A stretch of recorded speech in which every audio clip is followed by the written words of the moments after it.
I just used this brush to touch this area up that I over sanded and went down to the clear coat.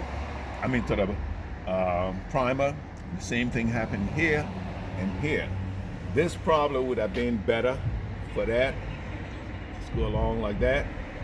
But I'm skimming the bottom of the can. And I was afraid there might not be enough paint to use this. So I use this little touch-up brush here.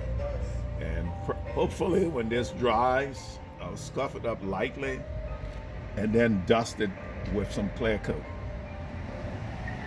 Once that dry properly, then I'll just scuff it up very lightly, maybe with like 1500, and everything should come out fine, and then I buff it.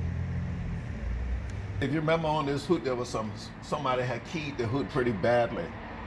And we worked on this, and I think the best thing I should have done is just strip this hood down to bare metal and then, rework it. But I didn't do that. I tried to do repairs, tried different things, and even after I painted, I could still see the work that I did. And I was just frustrated. I went ahead and put the clear coat on. Could still see remnants of that. But weeks later, car came back.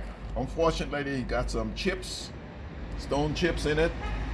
But I buffed it out, and now you can't see any of that. I really, thank God it worked, because I would have hated to repaint this hood. Still in the process of buffing. It's coming out pretty good. Gotta hit this area again, all up in here.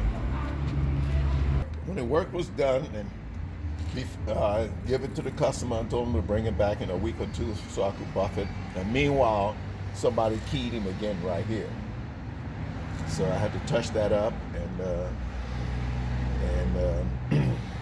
once this dry, I would scuff up the whole door and then hit it with the buffer. And we should be fine.